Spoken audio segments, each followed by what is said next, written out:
সংগ্রামী ভাইয়েরা এবং বোনেরা, বক্তব্য রাখছেন বাংলাদেশ জাতীয়তাবাদী দলের সম্মানিত ভারপ্রাপ্ত চেয়ারম্যান জননেতা জনাব তারেক রহমান। ধন্যবাদ সোহেল, ধন্যবাদ। বিসমিল্লাহির রহমানির রহিম। দেশ গড়ার পরিকল্পনার আজকের এই অনুষ্ঠানে সম্মানিত সভাপতি জনাব রুহুল কবির রিজভী, মঞ্চে উপস্থিত আমাদের জয়েন্ট সেক্রেটারি, কেন্দ্রীয় জয়েন্ট সেক্রেটারি জনাব সোহেল, আমার সামনে উপস্থিত সারা বাংলাদেশ থেকে আগত জাতীয়তাবাদী ওলেমা দল এবং জাতীয়তাবাদী স্বেচ্ছাসেবক দলের প্রিয় সহকর্মীবৃন্দ এবং ঘরে উপস্থিত সাংবাদিক ভাইরা, আসসালামু আলাইকুম। প্রিয় সহকর্মীবৃন্দ, আজকে আপনারা প্রায় 8 ঘন্টার মতন এখানে এই অনুষ্ঠানে যোগ দিয়েছেন এবং এই অনুষ্ঠানে যোগ দেওয়ার মাধ্যমে আপনারা আজকে পরিষ্কারভাবে কতগুলো জিনিস জানতে পেরেছেন।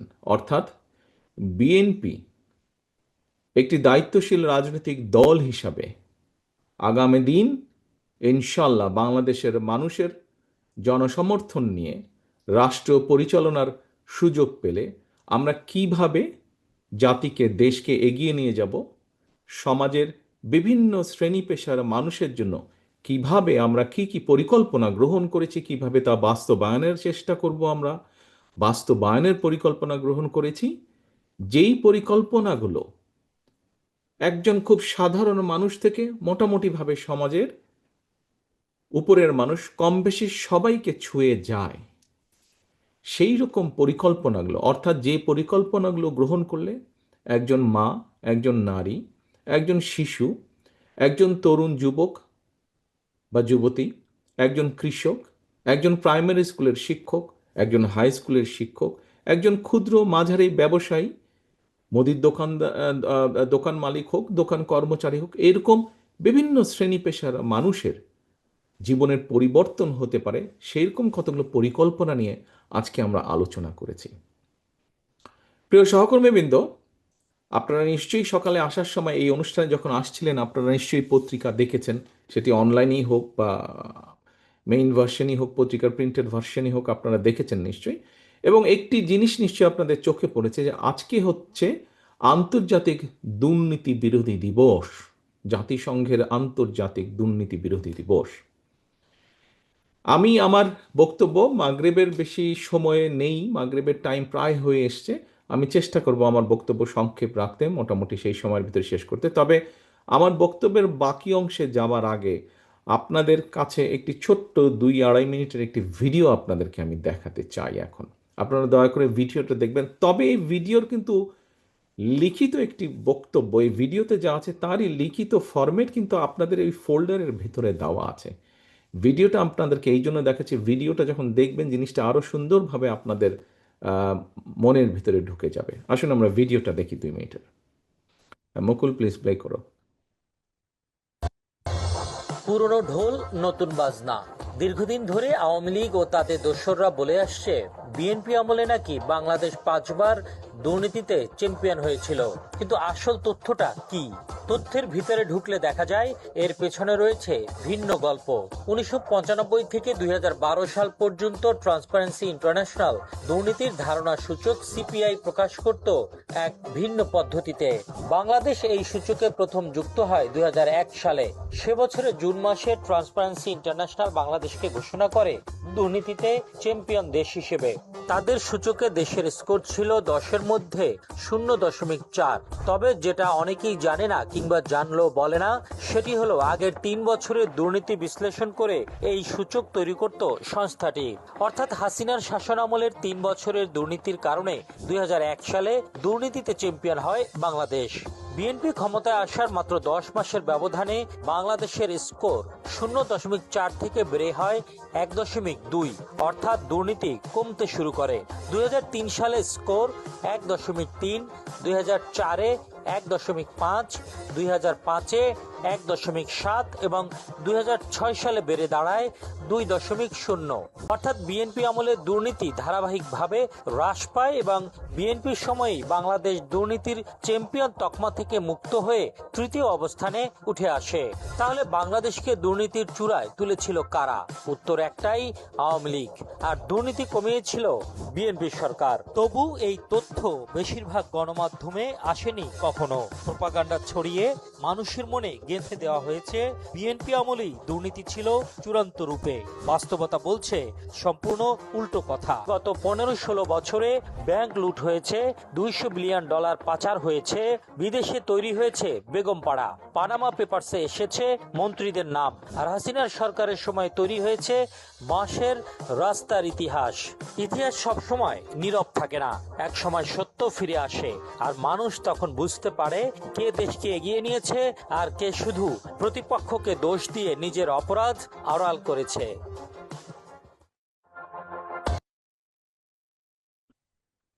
Thank you.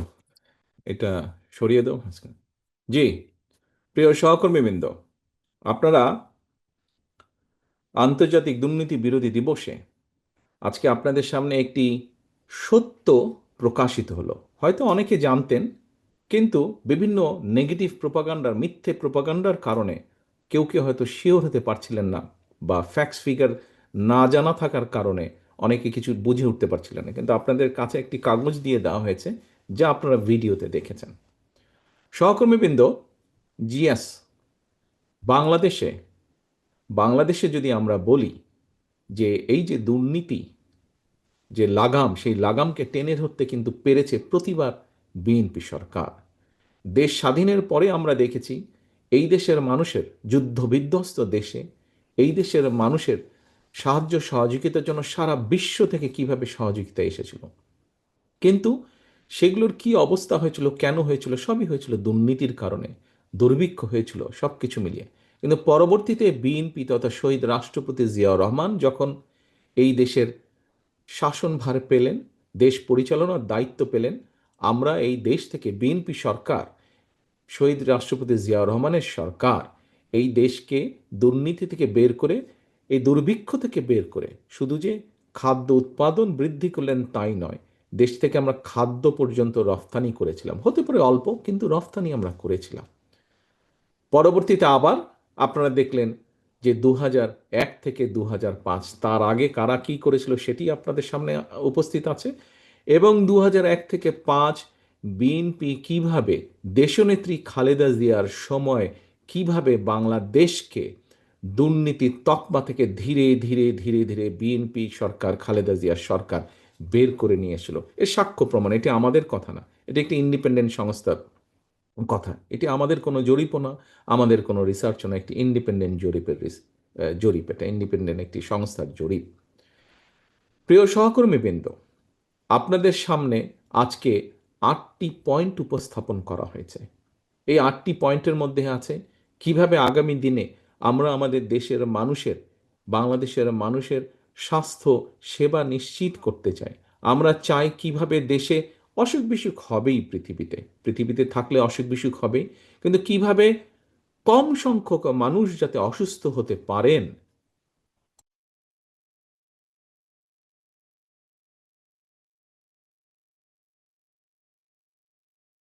আমরা স্বাস্থ্যকর্মী তৈরি করার মাধ্যমে, মানুষকে সচেতন করার মাধ্যমে, আমরা স্বাস্থ্যকর্মী মাধ্যমে ঘরে ঘরে পাঠিয়ে আমরা মানুষকে সচেতন করে রোগ প্রতিরোধ যেই বিষয়টি আছে সেটির ব্যাপারে সচেতন করে আমরা কম মানুষ যাতে অসুস্থ হয় সেটি আমরা গড়ে তোলার চেষ্টা করব, যাতে হাসপাতালগুলোর উপরে চাপ কম পড়ে। এবং হাসপাতালগুলোর উপরে যদি চাপ কম পড়ে, তাহলে স্বাভাবিকভাবেই যারা অসুস্থ হয়ে হাসপাতালে যাবেন তাদেরকে চিকিৎসা দিতে সুবিধা হবে। প্রিয় সহকর্মীবৃন্দ, গতকালকেও বলেছিলাম, আজও বলছি, আপনারা এখানে দেখেছেন ফ্যামিলি কার্ড নামে একটি কার্ড আমরা তৈরি করতে চাচ্ছি। বাংলাদেশে ফ্যামিলি কার্ড, পরিবার, আমরা যে হিসাব নিকাশ বর্তমানে পেয়েছি, গত কয়েক বছর ধরে আমরা বিভিন্ন রকম রিসার্চ করে যে পেয়েছি, বাংলাদেশে এভারেজে 5 জন সদস্য এইভাবে যদি আমরা ধরি, তাহলে বাংলাদেশে প্রায় 4 কোটি পরিবার আছে। আমরা ফ্যামিলি কার্ড নামে একটি কার্ড দিতে চাই। এটি আমরা শুরু করব যারা মোস্ট ডিপ্রাইভড পরিবারগুলো আছেন, সেই পরিবারের যে গৃহকর্ত্রী আছেন, যে নারী হেড আছেন অথবা মা আছেন অথবা স্ত্রী আছেন, তাকে দেওয়ার মাধ্যমে ধীরে ধীরে পাবে। এটি একজন কৃষকের পরিবারের যে স্ত্রী, সে পাবেন। একজন ইমাম সাহেবের স্ত্রী, সে পাবেন। এটি ছোট ক্ষুদ্র মুদি দোকানদার হোক, সে পাবেন। এটি একজন প্রাইমারি স্কুল শিক্ষক, তার স্ত্রী এটি পাবেন। এটি একজন জজ সাহেবের স্ত্রী, সেও পাবেন এটি। একজন ডিসি সাহেবের স্ত্রী, সেও পাবেন এটি। কিন্তু প্রথমে আমরা শুরু করব যারা ডিপ্রাইভ, বেশি যারা সমাজে ডিপ্রাইভ। কেন আমরা যারা দুস্থ তাদের দিয়ে আমরা কেন শুরু করব? আপনারা হয়তো বলতে পারেন যে একজন কৃষকের স্ত্রী হয়তো পেতে পারে, এটি তার প্রাপ্য। একজন ইমাম সাহেবের স্ত্রী হয়তো পেতে পারেন, এটি তার প্রাপ্য। কিন্তু ডিসি সাহেবের বা জজ সাহেবের স্ত্রী কেন পাবেন? দেখুন, এই জিনিসটি আমরা এই জন্য পলিসিটি এভাবে নিয়েছি। আমরা যদি কোনো একটি বিষয়, আমাদের যেটা অতীত অভিজ্ঞতা, বাংলাদেশে এরকম বিভিন্ন রাষ্ট্র থেকে যে সুযোগ সুবিধা দেওয়া হয়, বিভিন্ন ক্যাটাগরি থাকে, থাকতেই পারে ক্যাটাগরি। কিন্তু যখনই আপনি কোনো একটি ক্রাইটেরিয়া কোথাও ফিক্স করে দেবেন, তখন দুর্নীতির স্কোপটা বেড়ে যায়। দুর্নীতি কিন্তু একটা জিনিসকে যখন আপনি জেনারেলাইজ করে দিবেন, সবাই পাবে, কিন্তু প্রায়োরিটিটা কে আগে পাবে কে পরে পাবে সেটি যখন মোটামুটিভাবে এনশিওর করতে পারবেন, তখন আমরা ধরে নিচ্ছি যে তথ্য বলে যে দুর্নীতির পরিমাণটা অনেকাংশে কমে আসবে, কারণ সবাই তো পাবে, ধীরে ধীরে পর্যায়ক্রমে সবাই পাবে। অবশ্যই আমরা দৃঢ়ভাবে বিশ্বাস করি একজন জজ সাহেবের স্ত্রী বা ডিসি সাহেবের স্ত্রী কার্ডটা পেলেও নিশ্চয়ই উনি সেটা দাবি করবেন না, কারণ তার সেটা প্রয়োজন নেই, সেটা উনি দাবি করবেন না। কিন্তু এই দেশে যেরকম ব্রিটেনে চিলড্রেন্স বেনিফিট নামে একটি বেনিফিট আছে, যেটি রাষ্ট্রের পক্ষ থেকে দেয়। এই দেশের একজন ট্যাক্সি চালক, তার পরিবারও যেমন পায়, তার যদি 12 বছরের নিচে কোনো সন্তান থাকে সে যেমন পায়, একমাত্র রয়্যাল ফ্যামিলি ছাড়া এই দেশের প্রধানমন্ত্রী ওরও যদি একটি 12 বছরের নিচে কোনো সন্তান থাকে, সেও কিন্তু চাইল্ড বেনিফিট পায়। সবার জন্য সেটি প্রযোজ্য, জেনারেল। তো এখন এই যে ফ্যামিলি কার্ডটি কেন আমরা দিচ্ছি?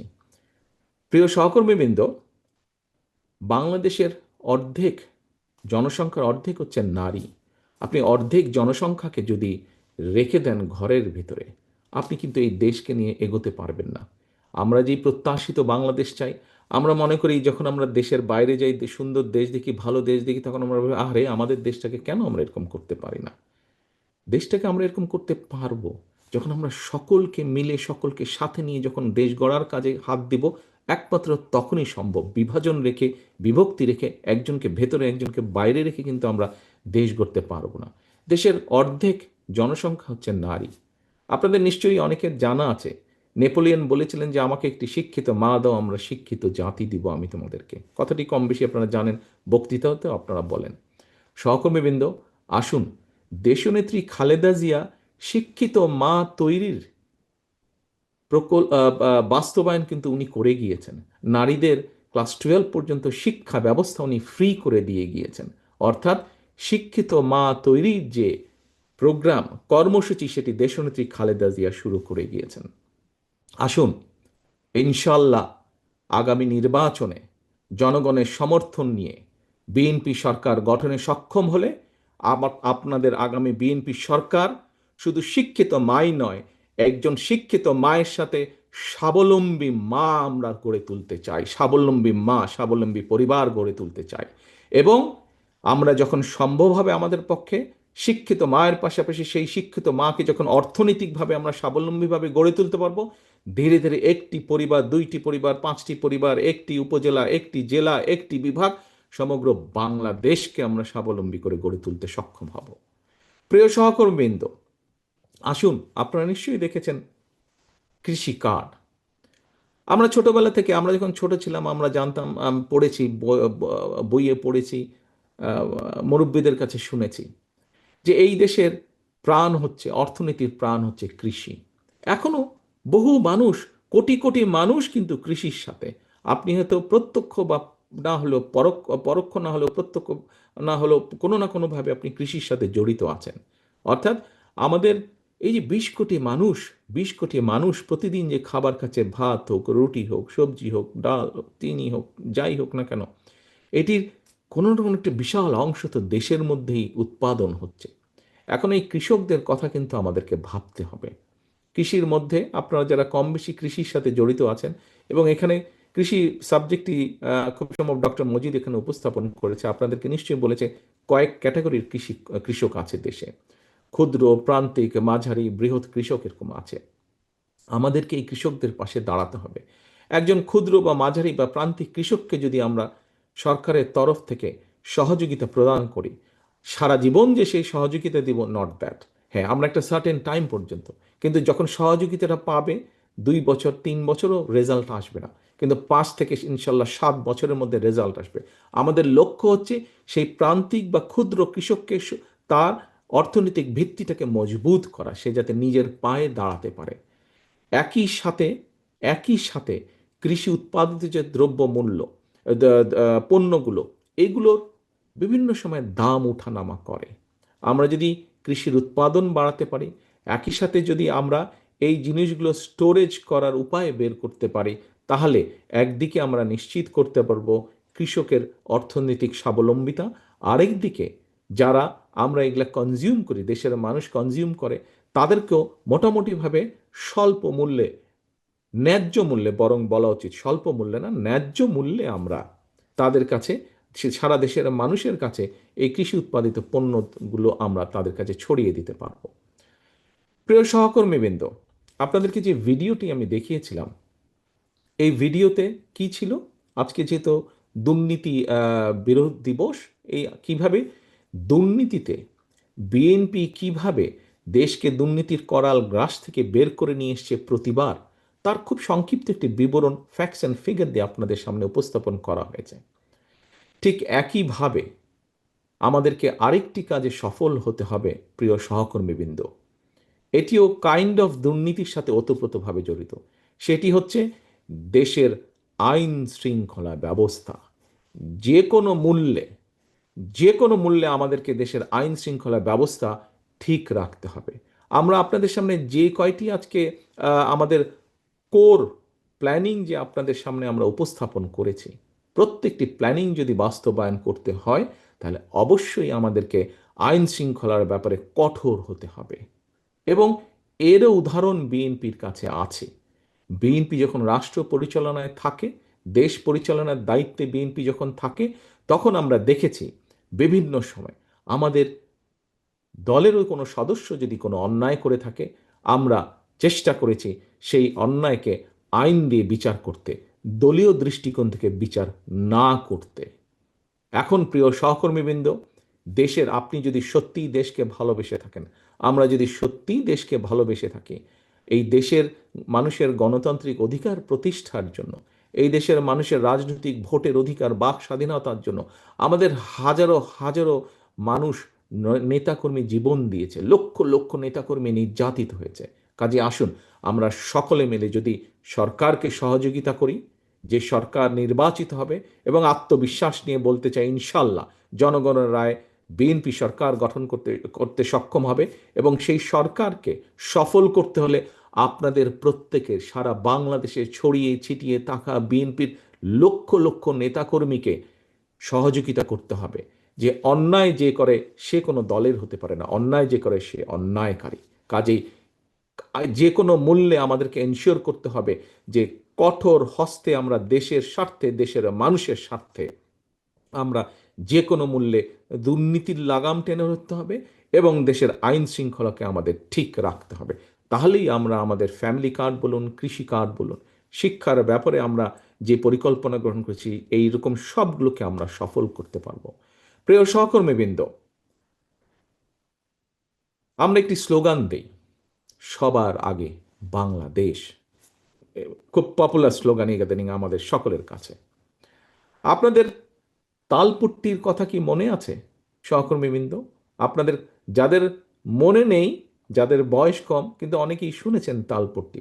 কিভাবে তালপট্টির উপরে বিএনপি, শহীদ রাষ্ট্রপতি জিয়াউর রহমান দেশ পরিচালনার দায়িত্বে ছিলেন, তালপট্টির উপরে কিভাবে বিএনপি নিজের অধিকার প্রতিষ্ঠিত করেছিল, এটি ছিল আমাদের দেশের অংশ।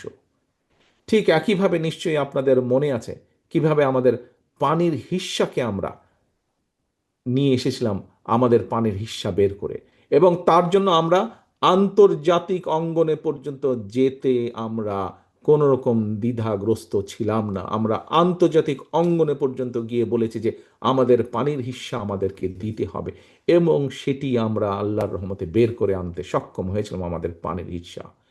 প্রিয় সহকর্মীবৃন্দ, দেশের স্বাধীনতা এবং সার্বভৌমত্ব বলেন বিএনপির কাছে নিরাপদ।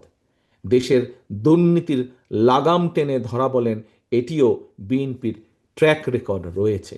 দেশের আইন শৃঙ্খলা পরিস্থিতি কঠোর হস্তে নিয়ন্ত্রণ করার, এটিরও বিএনপির ট্র্যাক রেকর্ড রয়েছে। প্রিয় সহকর্মীবৃন্দ, আজ এই মুহূর্তে, গতকালকে আমি বলেছি, যেটি বাস্তব, যেটি আমরা সকলে দেখতে পাচ্ছি, সেই কথাটি স্বাভাবিকভাবেই বারে বারে ঘুরে আসবে। কি সেই কথাটি? প্রিয় সহকর্মীবৃন্দ, আমরা একটি রাজনৈতিক দল।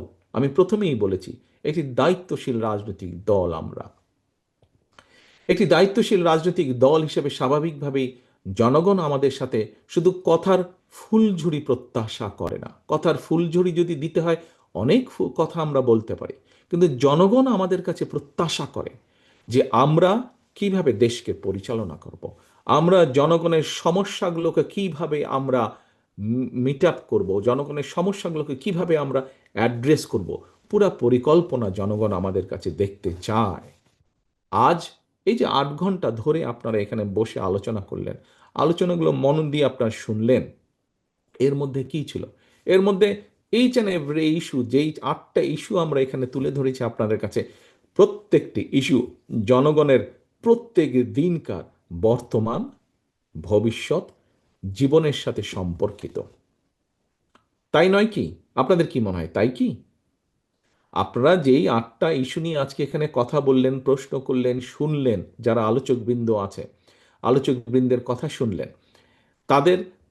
তাদের উপস্থাপিত যে বিষয়গুলো, এই 8টা বিষয় কি আপনারা মনে করেন যে বাংলাদেশের বিভিন্ন শ্রেণী, অধিকাংশ শ্রেণী পেশা মানুষের প্রতিদিনকার এবং ভবিষ্যৎ জীবনের সাথে সম্পর্কিত? আমরা দেশের তরুণ সমাজদের কর্মসংস্থান নিয়ে কথা বলেছি।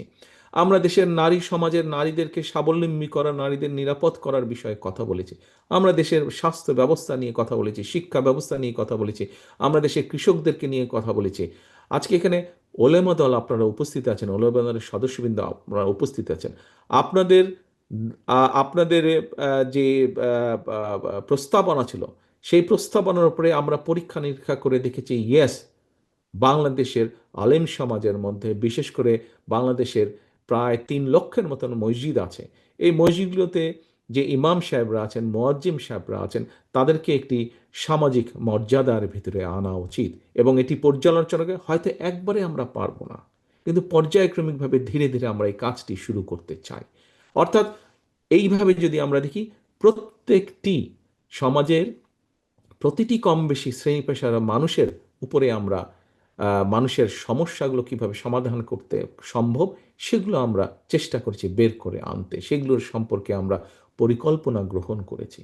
এখন যেই কথাটি বলতে চাইছিলাম, একটি দায়িত্বশীল দল হিসাবে জনগণ চায় সারাদিন রেডিও খুললে, টিভি খুললে, ফেসবুক খুললে, পত্রিকা খুললে, যাই করেন, সারা দিকে শুধু হইচই, ঝগড়া, ফ্যাসাদ, এইটা নাই, এইটা ভালো তো ওটা খারাপ, এইরকম কথাবার্তা। আমি মনে করি, আমার কাছে যেটি মনে হয়, এত দূর থেকে বসেও আপনাদের কথা শুনে, বিভিন্ন মানুষের কথা শুনে, জনগণ টায়ার্ড হয়ে গেছে এখন এইসব বক্তৃতা শুনতে শুনতে। জনগণ একটি ক্লিয়ার ইন্ডিকেশন চায়, ভাই তুমি কি করবা আমাকে বলো। আমি জনগণ, আমি তোমাকে ভোট দিব, তুমি কি করবা?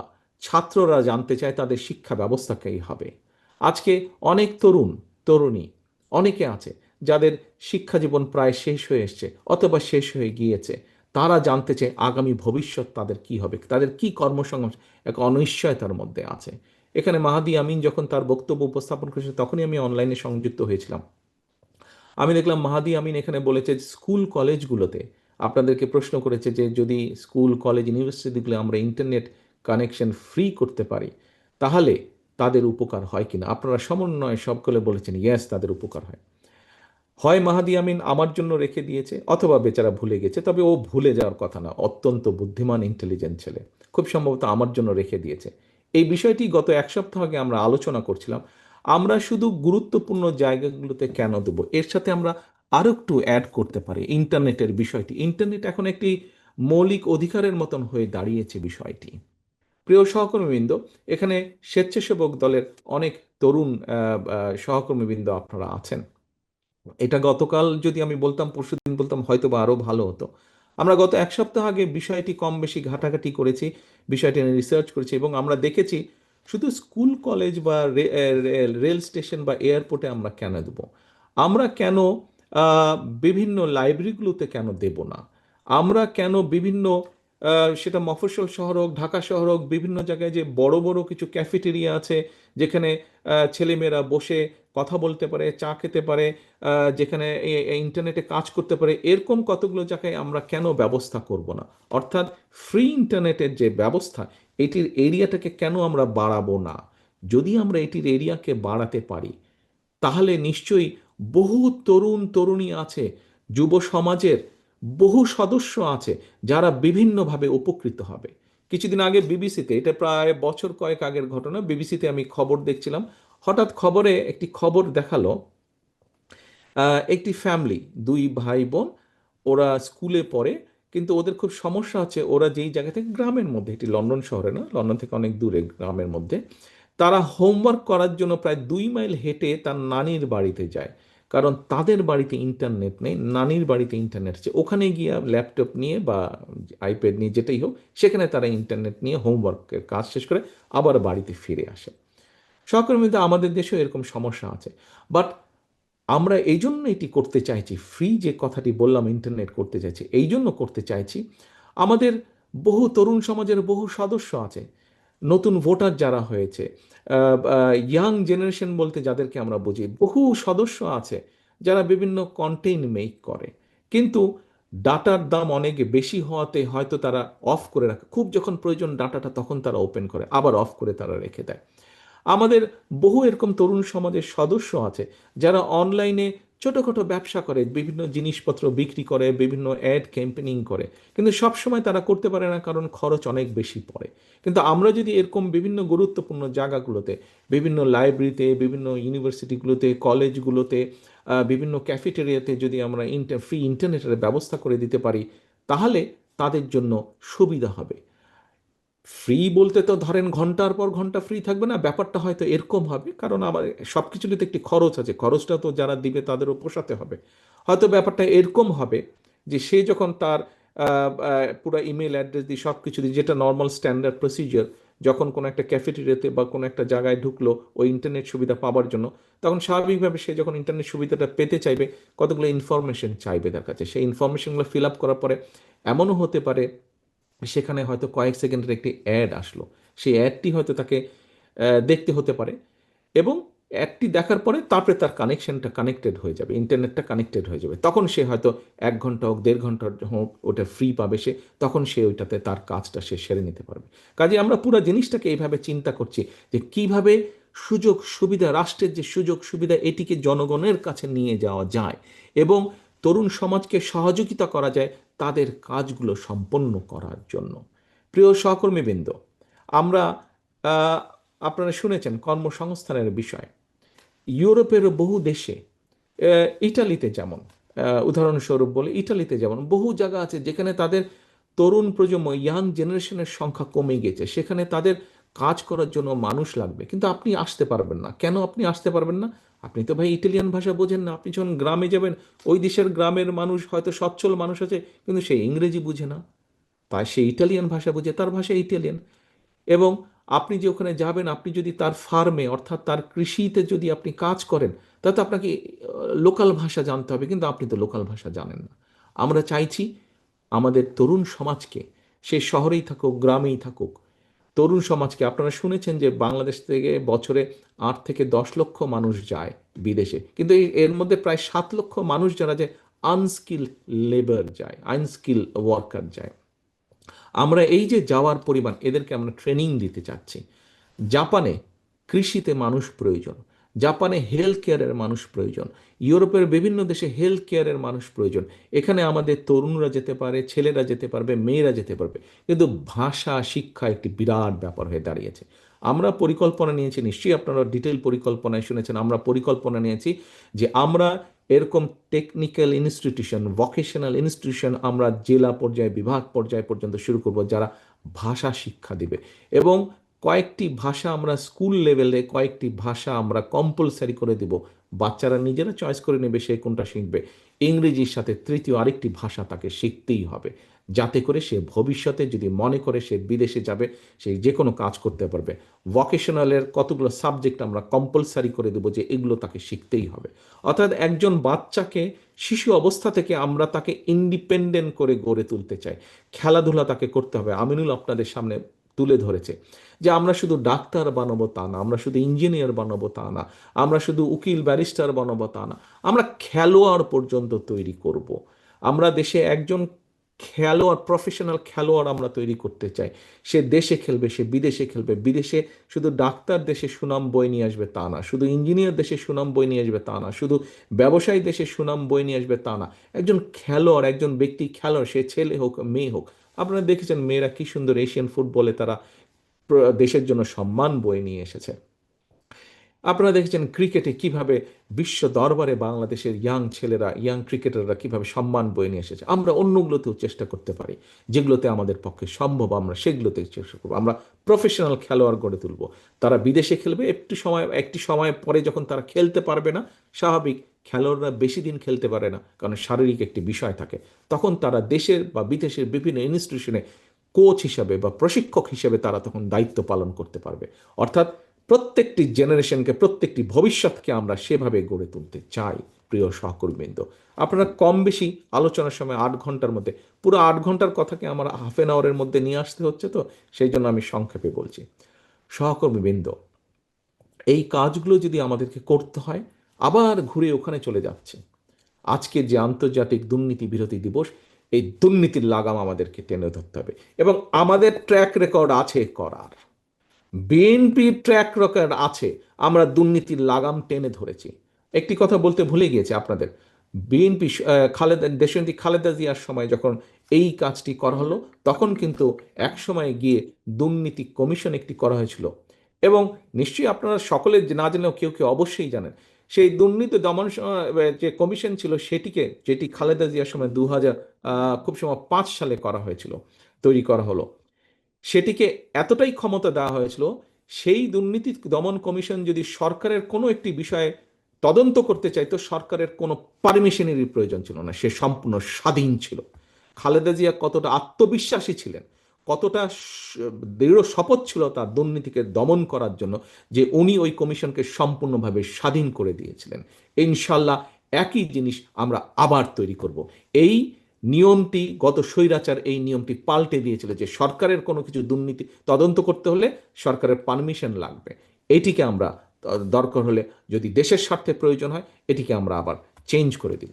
প্রিয় সহকর্মীবৃন্দ, আসুন দুর্নীতির লাগাম টেনে ধরা, দেশকে খাদ্যে স্বয়ংসম্পূর্ণ করা, দেশকে দিকে শিল্প উন্নত করা, দেশের মানুষকে বিদেশে কর্মসংস্থানের ব্যবস্থা করা, দেশের নারীদের শিক্ষার ব্যবস্থা করা, প্রত্যেকটি এইভাবে যদি দেশের খাদ্য উৎপাদন দ্বিগুণ করা, যেটি বলুন না কেন, প্রত্যেকটি কাজ করার, সফলভাবে করার ট্র্যাক রেকর্ড একমাত্র বিএনপির আছে অতীতে, এবং প্রত্যেকটি কাজ আবার শুরু করার এবং কিভাবে আমরা করব তারও পরিকল্পনা একমাত্র বিএনপি আপনাদের সামনে উপস্থাপন করেছে এবং আপনাদের মাধ্যমে, আজ আপনাদের মাধ্যমে এই পরিকল্পনাগুলো বিএনপি প্রত্যেকটি গ্রামে গ্রামে, ঘরে ঘরে ছড়িয়ে দিতে চায়। প্রিয় সহকর্মীবৃন্দ, এই ছড়িয়ে দেওয়ার কাজটা কি আপনারা মনে করেন আপনারা পারবেন করতে? আপনাদের কি সেই আত্মবিশ্বাস আছে? আপনাদের কি আত্মবিশ্বাস আছে বাংলাদেশের প্রত্যেকটি গ্রামে ছড়িয়ে দিতে হবে আজ যা আপনারা দেখে গিয়েছেন, যা জেনে গিয়েছেন, যা শিখে গিয়েছেন, যা শুনে গেলেন? পারবেন কি আপনারা? তাহলে আসুন এই কাজটি আমাদের করতে হবে। এখন আরেকটি কথা বলি আপনাদেরকে, নামাজের সময় হয়ে গেছে, আমরা 5 মিনিটে ইনশাল্লাহ শেষ করে দেব।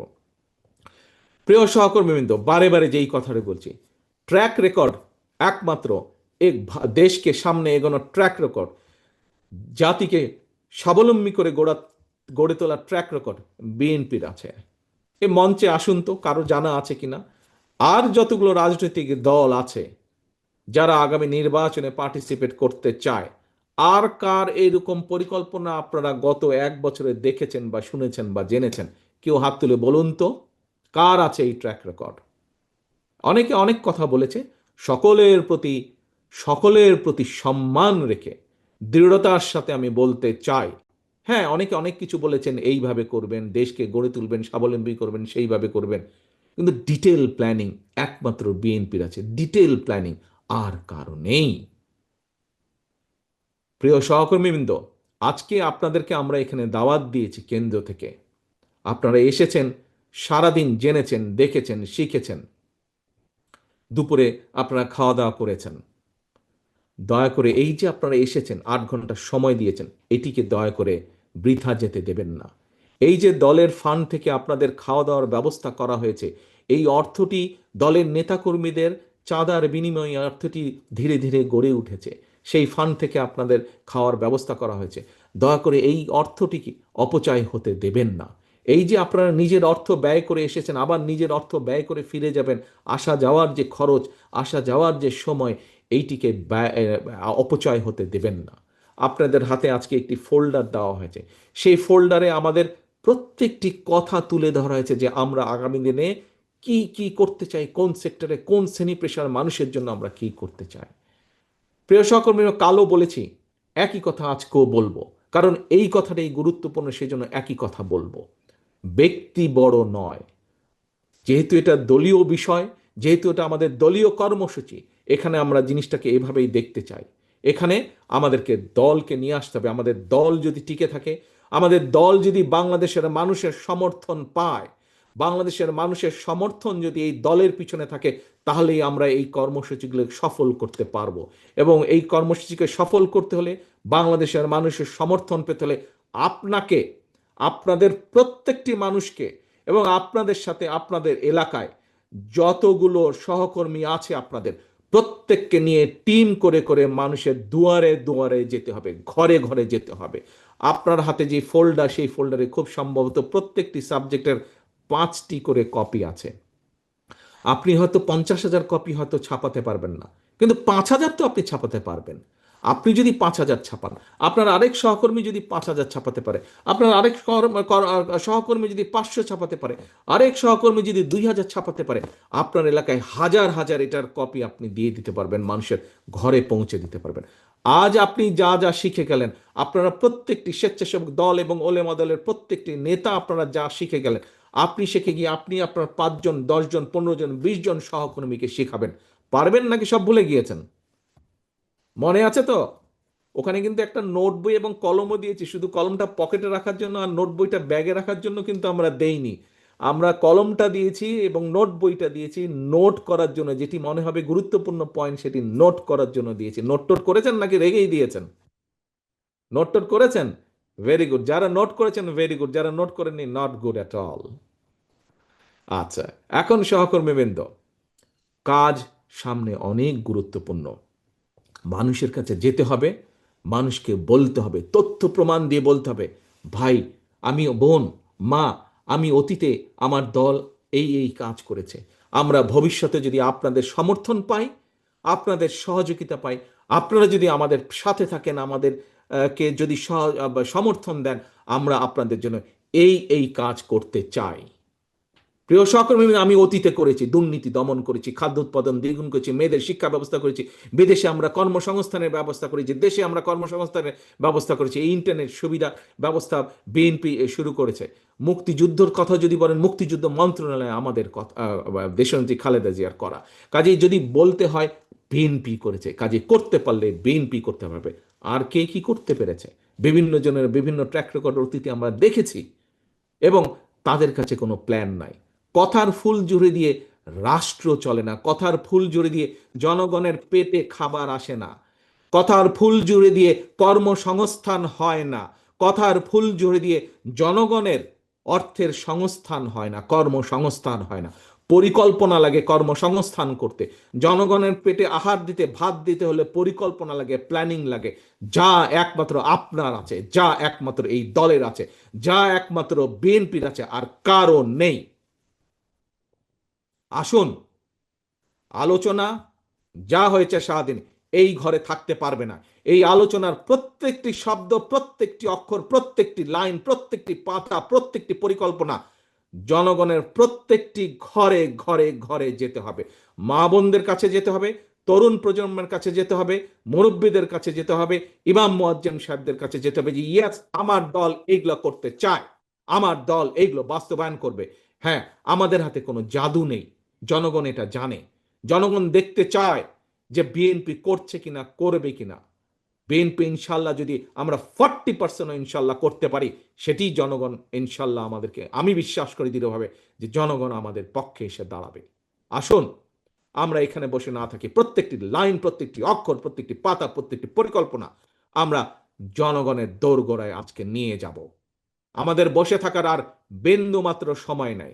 সহকর্মীবৃন্দ, জাতীয়তাবাদী শক্তির, বাংলাদেশি জাতীয়তাবাদী শক্তির আজকের উপস্থিত প্রত্যেকটি নেতাকর্মী একটি জিনিস মনে রাখবেন, আজ দেশের স্বাধীনতা বলেন, সার্বভৌমত্ব বলেন, গণতন্ত্র বলেন, সবকিছু নির্ভর করছে বাংলাদেশ জাতীয়তাবাদী দলের উপরে। আমরা যদি জনগণকে ঐক্যবদ্ধ করতে পারি, এই দেশে গণতন্ত্র ফিরে আসবে। এই দেশকে আমরা ষড়যন্ত্র থেকে রক্ষা করতে পারবো। এই দেশের অর্থনীতি, এই দেশের নারীর স্বাধীনতা থেকে শুরু করে, এই দেশের তরুণদের কর্মসংস্থান থেকে শুরু করে সকল কিছু ধীরে ধীরে আমরা নিশ্চিত করতে পারবো। যদি আমরা ঐক্যবদ্ধ করতে দেশকে না পারি, জনগণকে ঐক্যবদ্ধ করতে না পারি, জনগণকে সাথে রাখতে না পারি, এই দেশের অস্তিত্ব নিয়ে ভবিষ্যতে প্রশ্ন দেখা দিবে। কাজেই আপনাদেরকে এখন সজাগ হতে হবে। ঘরে বসে থাকার বিন্দু মাত্র সময় নেই। মাঠে চলে যেতে হবে, মাঠে ঝাঁপিয়ে পড়তে হবে, পথে প্রান্তরে ঝাঁপিয়ে পড়তে হবে। পারবেন? পারবেন? করতে হবে, করতে হবে, এর বাইরে কোনো আর এখন সময় নেই। আসুন, এটাই হোক আজকে আমাদের প্রতিজ্ঞা, এটাই হোক আজকে আমাদের এই দেশ গড়া পরিকল্পনার শপথ। পরিকল্পনা করেছি, এখন পরিকল্পনা বাস্তবায়ন করতে হবে। বাস্তবায়নের জন্য এখন মাঠে নেমে পড়তে হবে। আল্লাহ হাফেজ। বাংলাদেশ জিন্দাবাদ, বাংলাদেশ জাতীয়তাবাদী দল জিন্দাবাদ। আসসালামু আলাইকুম।